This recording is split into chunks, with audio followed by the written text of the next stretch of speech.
Okay, so last year, a massive Tekken tournament took place in Saudi Arabia. Tekken gods from all over the world converged on this one spot to compete for their share of an over $100,000 prize pool in a glossy, well-produced tournament that meant great things, not just for the Middle Eastern Tekken scene, but for Tekken around the world. The problem? It's been 16 months, and since then, none of the competitors have seen a single cent of their prize money.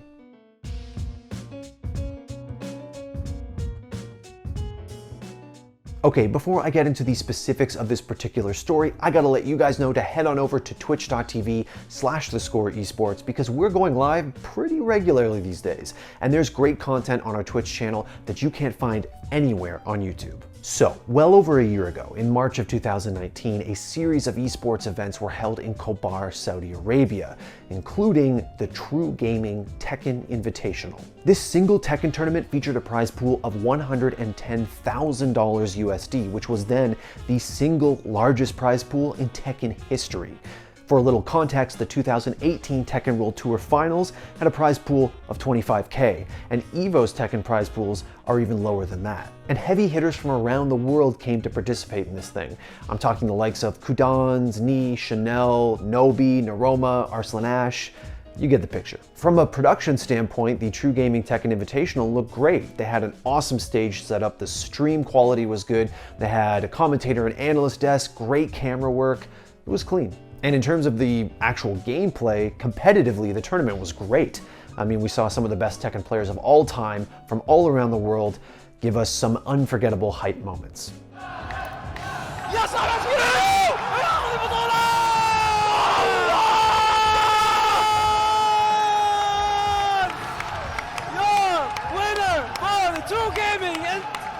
But after all that confetti was cleaned up, after the stage was dismantled, and after the community's attention shifted to other events, there remained one big problem.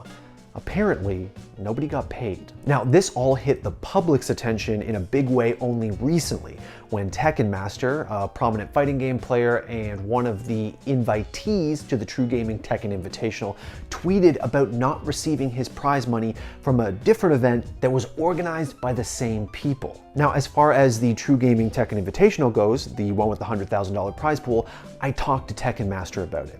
And he said that communication between the players who were owed money and the company who produced the event, True Gaming, hasn't exactly been productive when it comes to when, how, or even if they'll get their prize money. After 1 month, they give you a number to contact with, and every time they tell you like it's we are like on the process of giving you the prices, guys.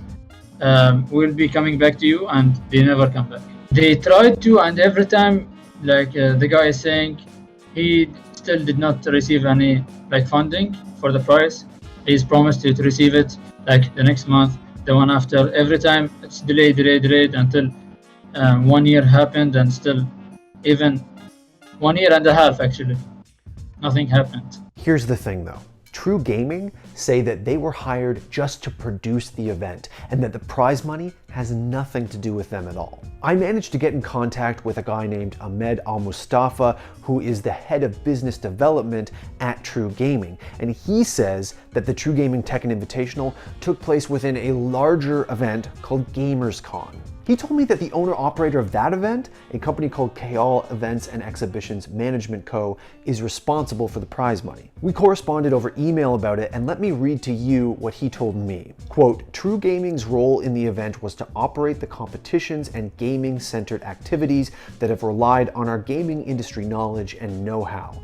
Our team has been contacted by the winners and has forwarded their grievances to KL, and have shared all contact information directly to KL so that there is a direct line of communication and no delay caused by layered communications. In a later email, he also told me, quote, we've tried to finalize this matter on numerous occasions. We were even under the impression that it was going to conclude at a sooner time, and we are completely taken aback by how KL have let this drag on for so long, end quote.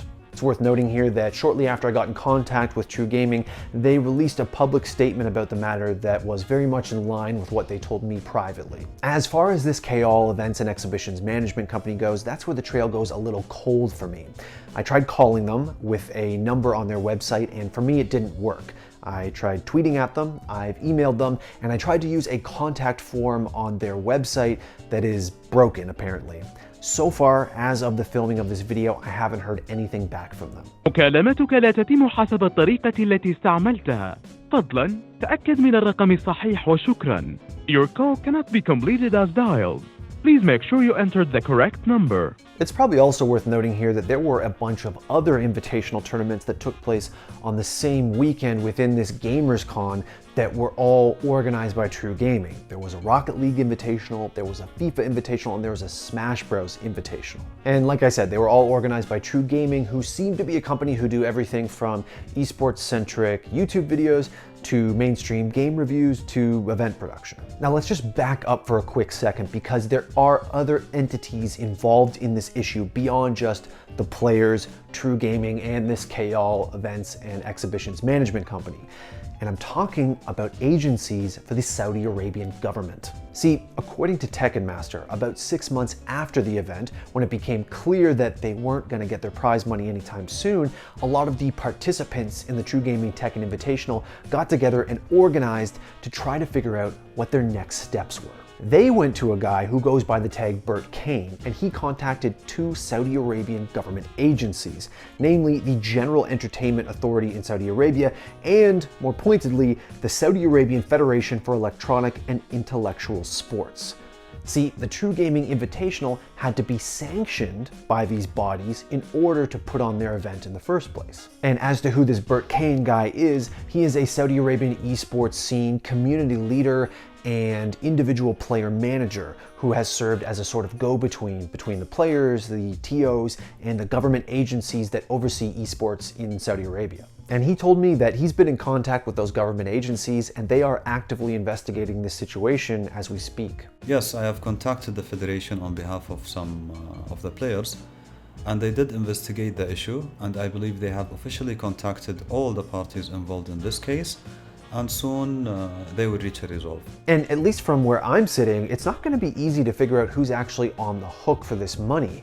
According to Tekken Master Bert Kane and some other folks I spoke to, nobody actually signed any kind of contract or documentation that stipulated how, when, or I guess technically even if they would get paid out this prize money. According to Bert Kane, esports in Saudi Arabia is still very much in a phase where contracts are not the standard. Well, esports itself in Saudi is still new, and it started based on community efforts where almost everything was based on trust.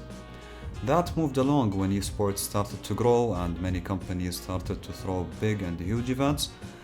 Everyone trusts what's being advertised. After all, the law in Saudi will hold you accountable for what you advertise. Let's say trust is what being practiced here in Saudi. I do believe that should change, and perhaps what happens last year will raise the awareness in the community. Tekken Master told me that players basically got an email with some graphics in it that told them when, where, and how much, and that was kind of the extent of the documentation. No, actually, we just an email from the True Gaming guy that the price distribution is 100k upon the top 8 and the date of the tournament, and that's it. We did not sign anything. So where does that leave players like Tekken Master or Kudans, who supposedly won $60,000 from the True Gaming Tekken Invitational? Because there weren't any contracts or documentation between the players and the organizers, at least that I've seen, it's pretty hard from where I'm sitting to figure out who actually owes this money. Who is on the hook for over $100,000 more than a year later?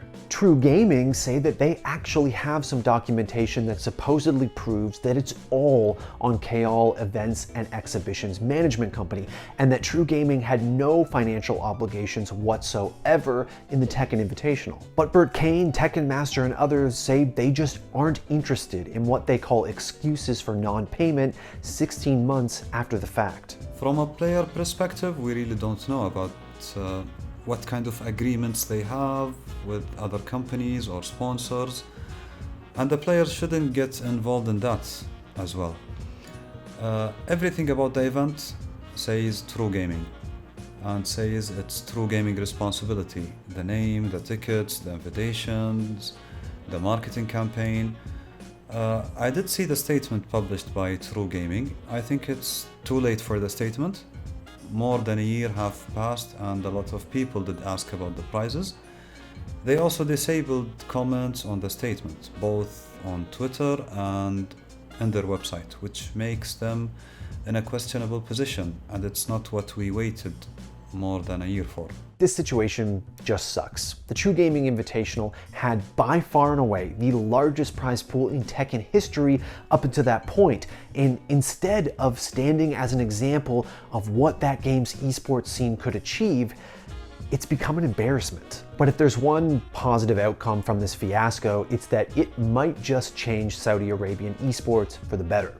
Bert Kane told me that this kind of situation arises all too often in Saudi Arabia, and that he is now working directly with the Saudi Arabian Federation for Electronic and Intellectual Sports to develop a system by which tournament organizers have to prove that they have the prize money that they're promising before they're sanctioned to put on these events. Yeah, back when CAFIS started the investigation, they started to put preventative regulations in place. And this will be theScore exclusive. CAFIS will soon launch a platform to approve competitions, tournaments, and everything related to, let's say, esport competitions.